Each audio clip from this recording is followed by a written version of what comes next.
are so happy that you are here with us. Welcome to our fourth day of our Wellness Week. Today we welcome back Megan Lundgren. We got to hear from her on Monday and she was just fantastic. So today she's going to cover learning to overcome negative emotions and thoughts and creating your best life. For those who weren't with us on Monday, I'll read just a really quick intro of Megan's biography. Her little bio.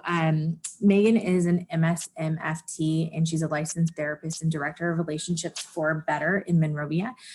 So she is local and it's a therapy practice that is in, for the past 10 years, the therapy team at Relationships for Better has been the heart of relationship therapy in the San Gabriel Valley, serving individuals, couples, and families who want to learn how to thrive in their closest relationships. So especially in a time right now, we can welcome all the advice that we are able to just to help us thrive in today's environment. So Megan, thank you so much for being back with us. We really appreciate it. We loved having you on Monday and we are looking forward to hearing from you again today. Oh wait, hold on, Megan, you're muted for 1 second. You got to unmute on the bottom left. Got it. There we go, perfect. Hi, thank you so much for that introduction. Yeah, so today we are going to be talking about overcoming negative thoughts and emotions. And, you know, the first thing I wanted to point out or start with is if you look outside of your windows right now, you can see that the trees are starting to lose their leaves. Some of them are already barren. And that is a great image for us to hold today as we look at negativity in your lives, but through the lens of normalcy. That, you know, we have seasons in our lives of grief. We have seasons sometimes of loss or depression or sadness or fearfulness or anger. And we will certainly work to overcome those feelings. But one of the best ways that we can begin is to accept those feelings and to consider that at times all of those emotions can be healthy and good.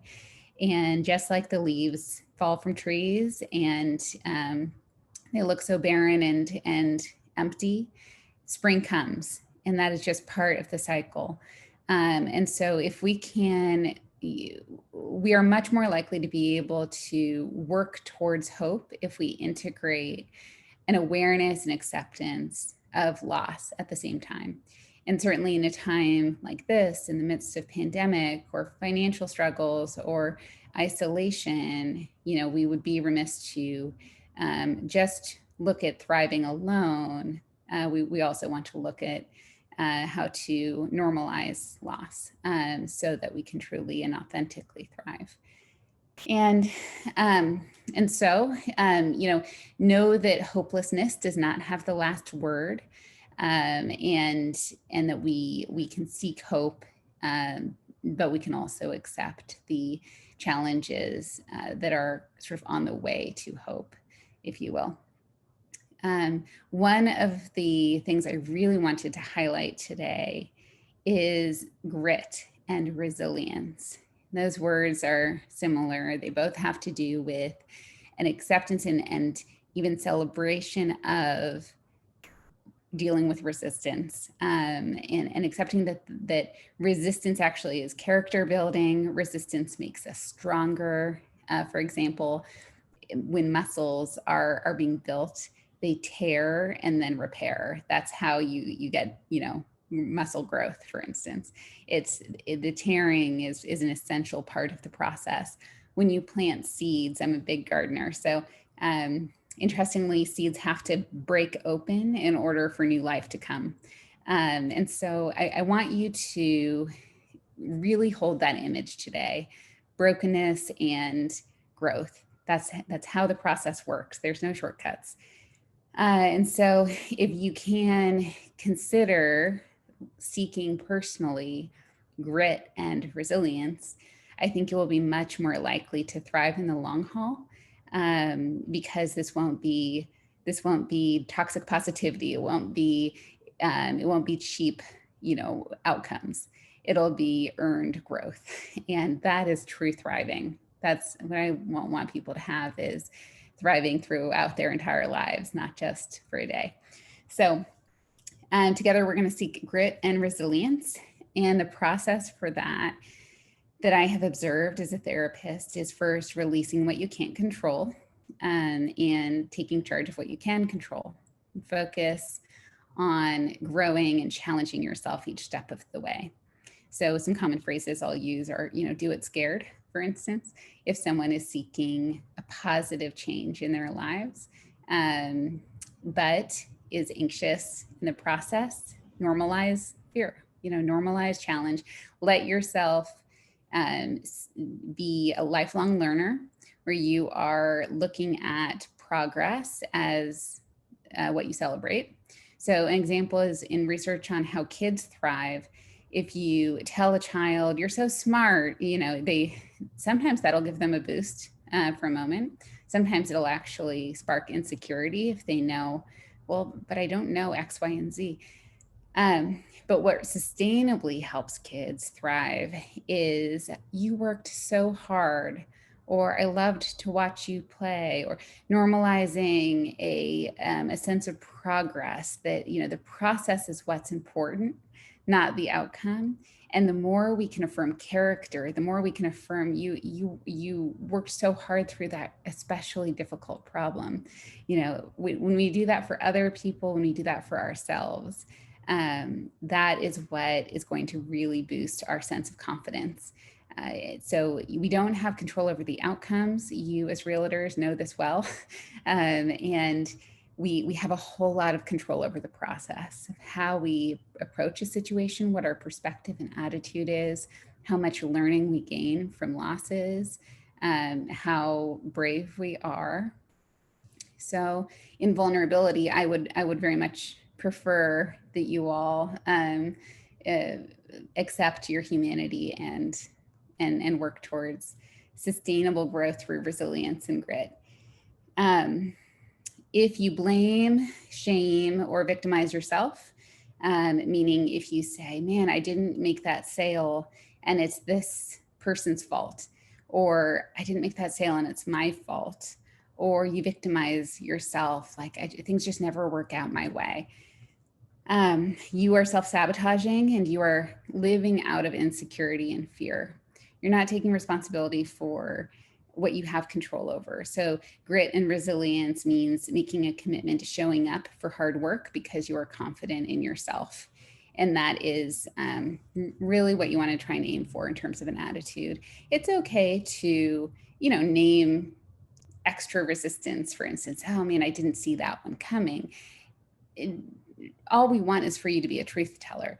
And so what that means is name the resistance, but also own the full picture. Here's what I could do better next time too. And responsibility does take humility. It does mean that we have to humbly kind of call ourselves out sometimes, but you need to hold that with confidence that just because you might make mistakes does not make you a bad person, a bad realtor. It just means that you're learning and growing like everybody. Every living thing is growing. That's where we're healthy. So what I want you to do is, sorry, I lost my screen here. So let me see if I can find my way back. There we go. What I want you to do is to normalize grit, which means normalizing failure, but to not fixate on failure or see that as overly powerful in your life. The failure is just part of the learning process. And what I want you to focus on is the process itself, and how much are you learning, growing? How much are you aware? How much are you taking responsibility for what you need to take responsibility for, so that you're just continually becoming a better and better version of yourself. And so one of the temptations, of course, is comparison, I imagine, in your field, I have heard. And so one of the things that we really need to do is to ignore, as easy as that is to say, other people's progress or journey, because that's just not a good indicator of how much you're growing. If somebody else arrives, in some successful way, that doesn't say anything about you. Likewise, their judgment of you, if your reputation is what you're worried about, for instance, that's not a good reflection of your growth. We're all kind of fighting our own battles and growing in our own way, and most of that is hidden. So I want you to consider who gets to speak into your life when it comes to resilience and grit. Part of that is having boundaries. So there should be a very small group of people in your life that get to say, whether you are making progress or whether you are stagnant, for instance, whether you're regressing.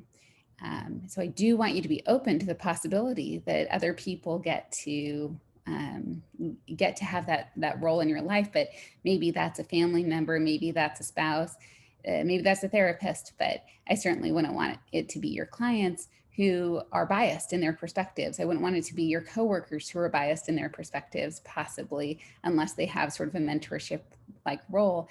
If people have something that they're personally kind of gaining from you, they may not be clearest in their perspective in order to say, that you are kind of growing in strength and insight, that you're challenging yourself. We want to be really careful about finding objective observers in our lives. Hang on to those people when you have them. Don't make that a wide group. It's important to have a strong sense of security. And that means releasing as a lot of data in your life, a lot of other people's opinions, things like that, and then taking very seriously your own perception of, hey, am I growing in the ways that I'm set out to do? Am I challenging myself enough? Am I showing up for the hard work, or am I shifting that responsibility to other people or blaming others for my challenges? So it's a tension of release and responsibility taking. Want to check in if there's any questions so far. Feel free to let Stephanie know and enter into the chat.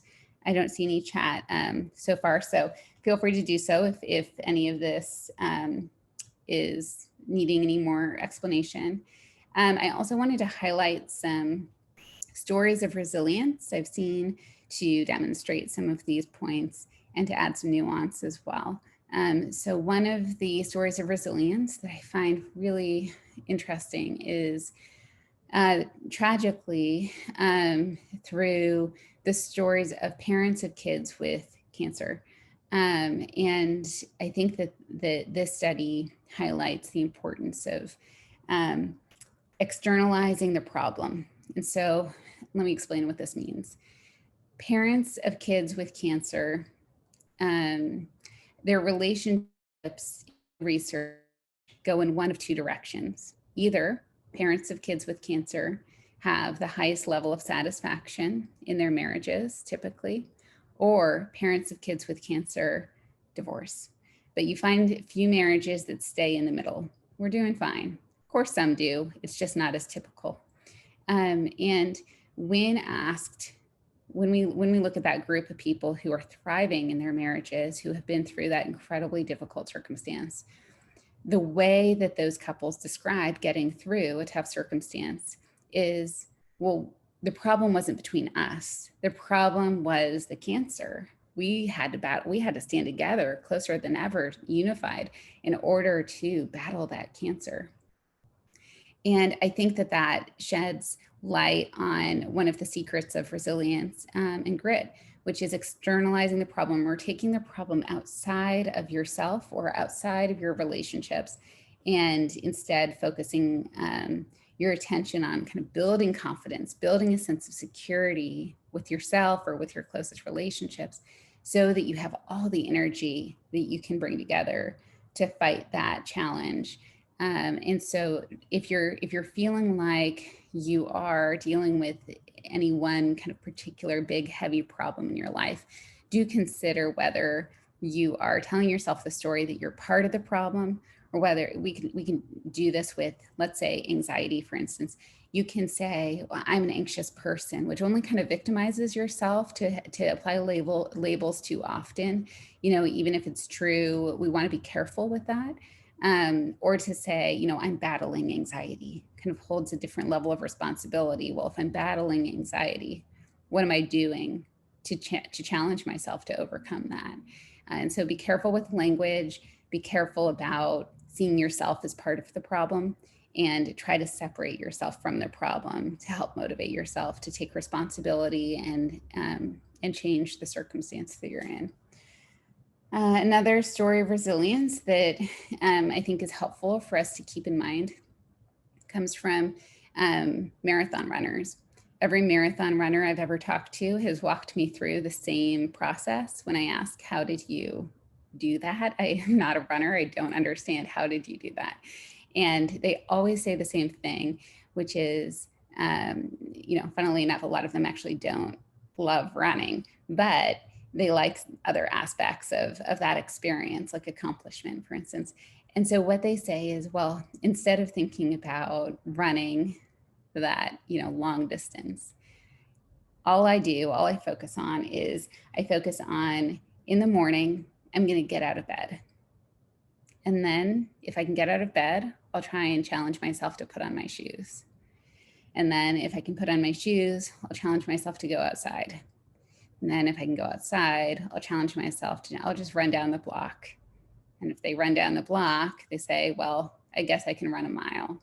And then, there you have it. They just one step at a time, these baby steps. They don't worry about holding the whole picture necessarily. They focus on, all I have to do is this one thing.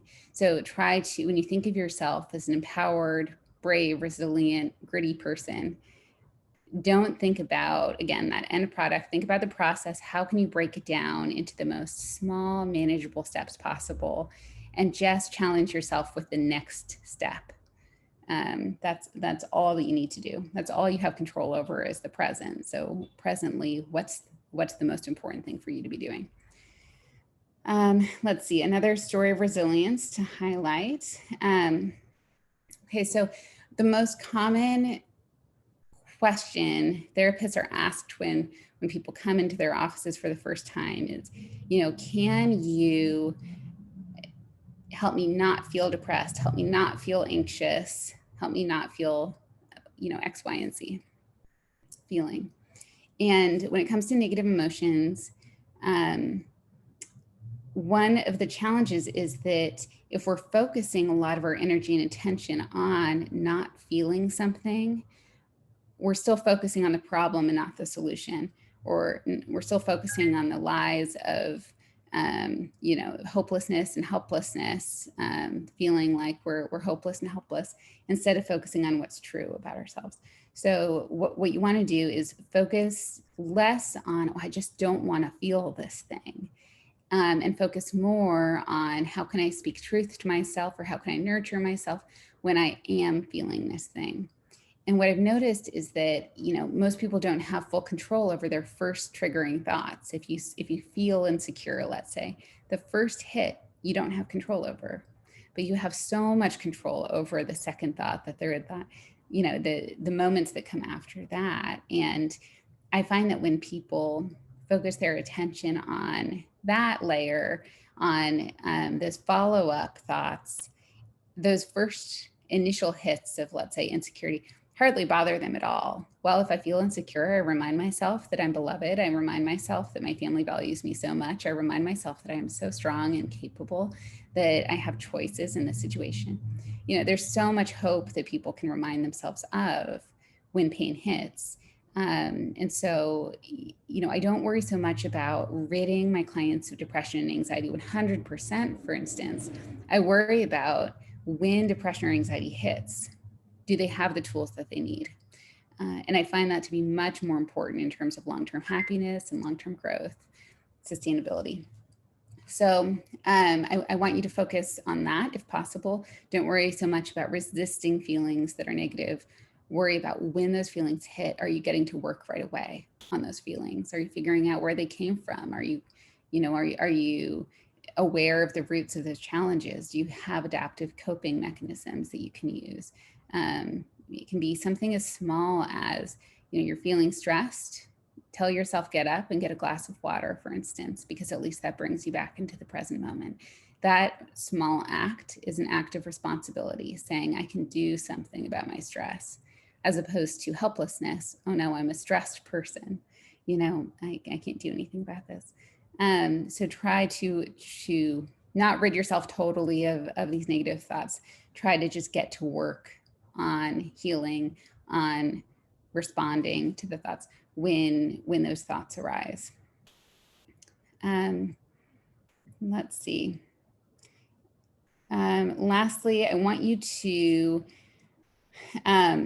focus more on meaning than happiness, because I find that when we are, especially when we're isolated with lots of time, and some people are finding that they're isolated with lots of time in this pandemic, I find that we tend to become very self-aware.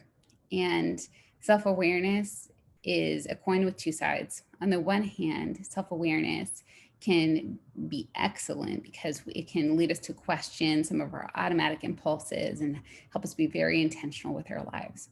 But on the other hand, it's all about us.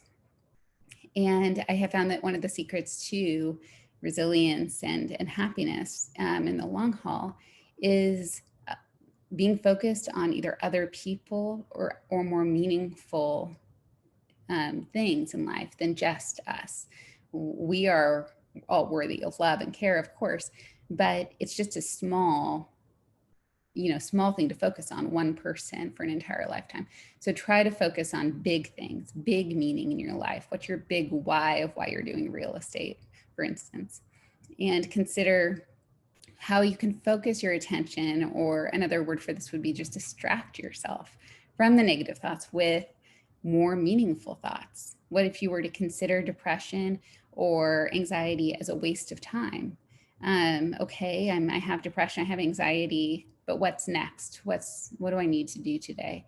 I think that this can actually be quite helpful for people to focus on big goals, big things in their lives outside of themselves, without shoving down the depression or anxiety or minimizing the depression and anxiety. Holding that, yes, I'm very anxious and very depressed, but I also have a lot of work to do. Because of course, depression and anxiety both like to freeze people. They like to kind of halt people. And so what if you say, I'm not going to listen to that voice. I'm going to keep going. I'm going to keep serving other people. I'm still going to do meaningful work. I'm going to show up for my family. I'm going to do the things that matter to me in my community. So I'd encourage you to seek meaning instead of happiness. With that, happiness will come. And those who feel like the weight of depression is just long suffering, or the weight of anxiety is just endless, I want you to know that no feeling can sustain for long. So, all feelings and emotions shift. An example of this is just throughout the day. If someone were in a panic state, their body literally wouldn't be able to withhold that amount of panic for one day. Eventually there would be variation. Eventually blood pressure would come down a little bit. Eventually that person might sleep. We're not constantly at a high state of stress. So even though it might feel like a never-ending experience, there's probably some waves, even in the most stressful day of someone's life. And I consider those waves little moments of provision, like for a second you forgot about the trauma that you're in, for instance. And if you can feel, let's say, even just a second of joy or peace or anything but fear, for instance, in a day of trauma, then who's to say that you can't expand on that? As time goes on, you can just attend your attention to the ways that you do feel a little lighter, the ways that you are becoming stronger or more resilient. So we usually have choices. It's usually not just a totally black image, even on our worst days. Usually there's just little flecks of light. And so it's important for us to intentionally draw our attention. Gratitude practices usually in the research are helpful for this, to draw our attention to the things that are positive, hopeful, good in our lives, not in a Pollyanna, everything's great way, but just as a way to make sure that we're not fixating on the negative. Because another aspect of depression research is when we're in a depressive state, we think that we have been depressed for longer than we have. So for instance, people perceive that they had more depressing childhoods when they are currently in the midst of a depression. when they come out of that depressive episode, they consider their childhoods to be less depressed than what they thought. They remember fewer depressing memories, or they remember more positive memories. So our perception in the now shifts how we think about the past or what we project onto the future. So by attuning our attention or acknowledging that we're skewed in our perspective, if you're currently depressed, if you're currently anxious, you're skewed, you're probably thinking,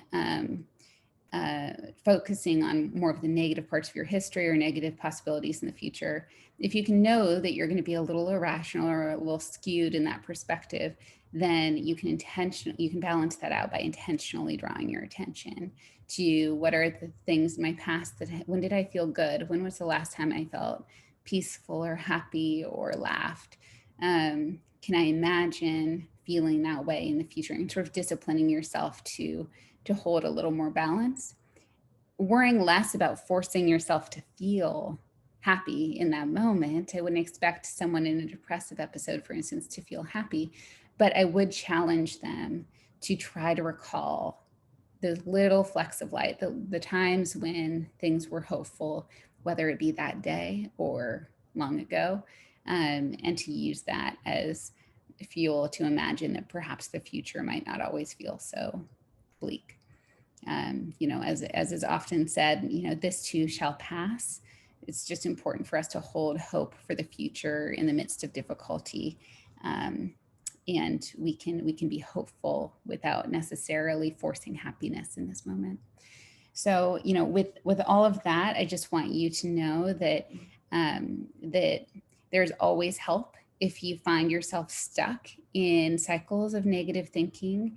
There's always support, and often we need other people to get through terrible circumstances. You don't have to do it alone, and it's never too early or too late to seek help. So if you feel like you just need a little extra encouragement, support, coping tools, along the way, consider yourself normal. We all need these things, and feel free to reach out for support. With that said, grit and resilience come through challenge, and some of my favorite people are people that have suffered enormous challenges and losses in their lives. And I look forward to the character that's going to be built out of times like these. I'd love to answer questions that people may have. Stephanie, do you have any questions or topics that I should address? I don't have any questions that have come into the Q&A or the chat, but just as you said, if anyone has anything, there are 2 buttons at the bottom that you can go ahead and type those into, but I don't see anything at this time. Okay, great. Yeah, did you have any thoughts on what might be helpful to expand on there? Did you have any questions that I could address from what's been shared so far? I'm trying to think of something. Honestly, I got to be honest, Megan, you're a fantastic speaker. I just love listening to you. And I feel like you really cover the full spectrum of what things might help people right now with all the struggles that people are going to. And, we kind of just tend to let our own, we kind of get in our own way at times, which is hard, especially now, myself. Sometimes I find myself overthinking things more than I typically would, and kind of getting in my own way. So I think that's such an important topic too, though, the overthinking, because we so often have these false alarms in our heads saying this is really important. Basically, if we feel stress, then it sends us into a cycle of, well, I should respond to that stress. And sometimes yes, and sometimes no. If someone's prone to anxiety, it's false alarms 90% of the time. So just continuing to kind of give credence to certain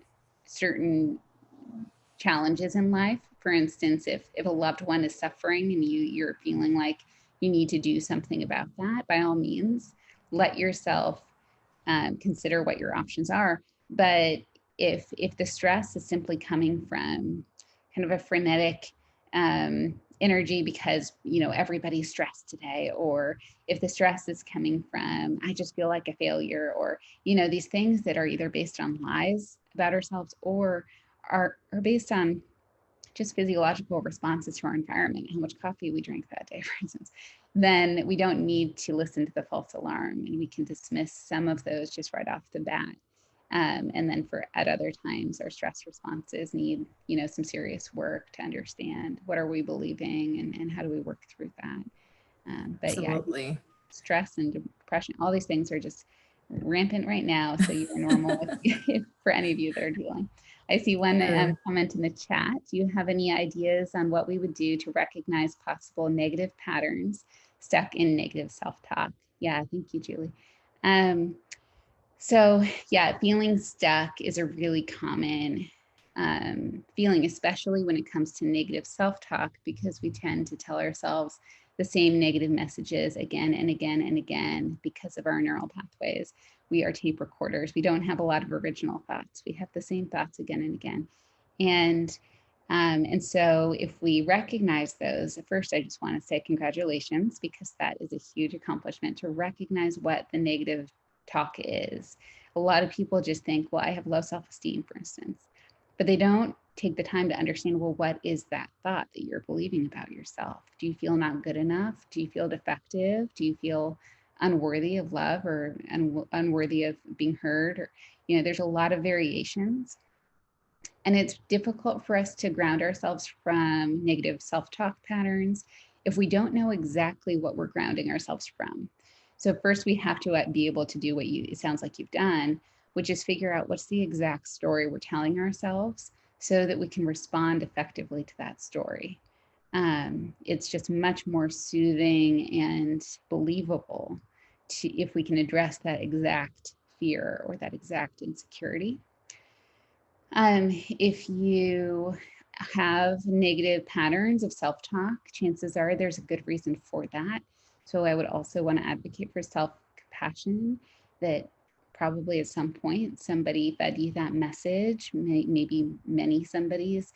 There's good reason why we feel the things we do. All feelings are valid in their origin stories, but they're not always valid for our current experiences. So what I mean by that is honor whatever that history is that maybe first influenced the negative self-talk. Talk about that story with someone who's trustworthy. Understand why you would feel that way.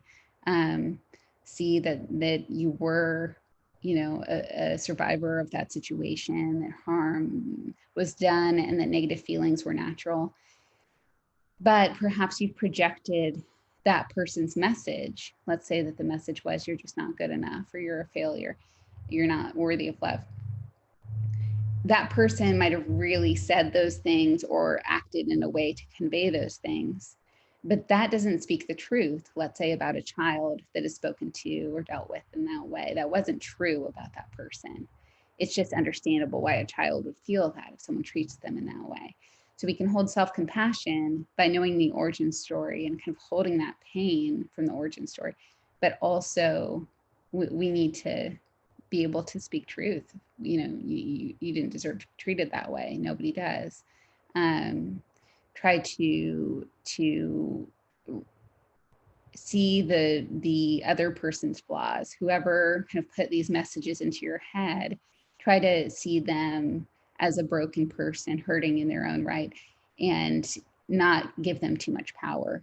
And then when someone has kind of worked through that origin story, and I am summarizing it in, a very kind of basic way. So this takes a lot of work for a lot of people. But for the sake of our time together, processing that origin story or understanding why you would first feel that way helps us to not judge ourselves for negative self-talk. The last thing you want to do is shame yourself for negative self-talk. It's not going to help. It's only going to hurt. It's also not your fault. You're not wanting it in the first place. And what we need to do is understand where it came from, understand that those messages were not speaking truth then and they're not speaking truth now, and accept that because of how neural pathways work as kind of these automatic tape players in the brain, you're going to be prone to this thought for some time. And I would say that's okay. I don't actually think that that's that big of a problem. What I care about is that you're speaking truth to yourself when those thoughts come up. And so when you're tempted to believe I'm not good enough, I'm a failure, I'm whatever these messages are, I want you to counter that with whatever you authentically have data to believe is true. So if people in your life have affirmed you, remind yourself of that. If you have overcome difficulties and are proud of those challenges that you've overcome, affirm yourself of that. If you believe in the inherent worth of people, affirm yourself in that, just as a few examples. But what I would recommend is that you have one phrase that you repeat over and over again, or a word. An example would be beloved is a word that can be meaningful for some people. So if you say, I'm beloved, for instance, then it might be kind of a quick reminder of I don't need to pile on to this insecurity with this self-talk with more feelings of shame. I can instead respond compassionately that I am beloved, and kind of held up in that is I always was beloved. And so try to find a word or a phrase that's meaningful to you as kind of your quick reminder for whenever you feel insecure. And I think we all feel kind of dramatic, negative thoughts on a daily basis. We just don't notice them. And so when people say, I'm stressed, I'm frustrated, these are placeholders for what I think are much more dramatic subconscious self-talk.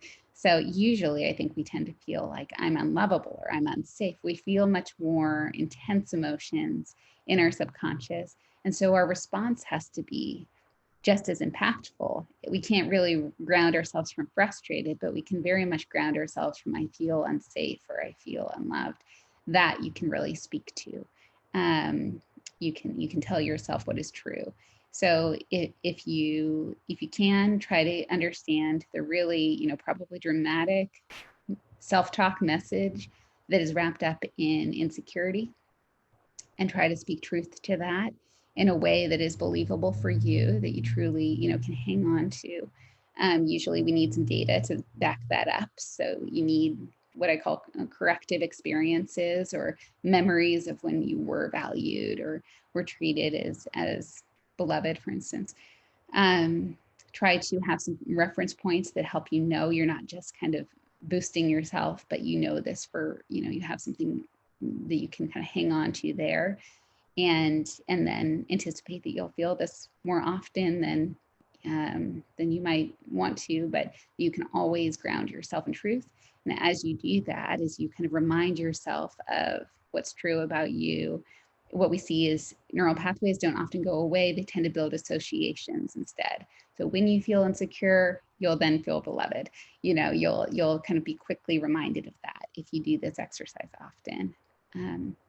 So that's what I would recommend. If you find yourself stuck in negative patterns of self-talk, you have your homework, you have your work to do. And then I want you to try to act as if you believed that. So instead of making choices in your life out of insecurity or out of negative self-talk, you would basically say, if I believed that I was worthy of love and care, if I believed I was good, what would I then do? How would I treat myself? How would I feed myself? How would I put myself to bed? How would I interact with other people? And until that feels like a natural act in your life, you would want to do it out of discipline. And that sort of helps reinforce when you treat yourself with self-care, you're more likely to feel like you're worthy. So it's an important thing to speak truth to yourself and to act as though you believed it, even though the feelings may take some time to shift. Thank you for that question. That was wonderful. Anything else? Megan, this is Stephanie. I was just going to piggyback on that. I think that's great advice, because I think that a lot of times, the adage is true that we oftentimes are our own biggest critics. And we certainly can make, going back to what I said and what Julie said, the overthinking, making things a bigger deal in our head than they really are. And, I will speak personally, I tend to be a perfectionist in a lot of ways. And so when something doesn't go to my level of perfection, I really guilt myself. And so, like you said, reminding yourself of your self-value and your worth, and also just trying to kind of compartmentalize and ask yourself questions like you talked about on Monday. You know, is this really a big deal? And no one was hurt, nothing happened. It's really, I'm making it to be bigger than it is. So I think what you're saying is absolutely true. I thank you, Stephanie, and I appreciate that. And I also think that you hit the nail on the head there in terms of, perfectionism and catastrophizing are your go-tos. So that's another great insight that you have. Just I want to affirm, it's all about insight. If we know what we're dealing with, then we can respond to it. And if you know that you're a perfectionist, you know that you're a catastrophizer, then you can call yourself out on that. Am I being a perfectionist, or am I acting in a perfectionistic way again, or am I catastrophizing again? If you can know that you're irrational, you're halfway there. It's when we think, I'm junk, and that's true, that's when we're in trouble. But when we know, oh man, I'm prone to patterns of insecurity or patterns of perfectionism or patterns of catastrophizing, then we can call that out and then know to respond to it. So I really appreciate, just try to build insight, everybody as much as possible, and worry about the progress later. The progress comes with insight and then with kind of taking one step at a time. So that's really where the growth is going to come from. Yeah, me too, totally. Yeah, I see that comment. I mean, I just think that so many of us are challenged with these things. You're totally normal and totally, typical if you struggle with insecurities or perfectionism or catastrophizing. Yeah. Any other questions?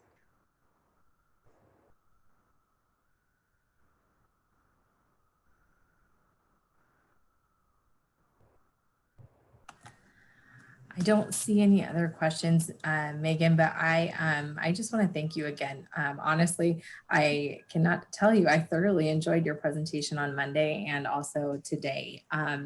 You really just have a way of communicating that is very simple and gets across to people, and I really appreciate that.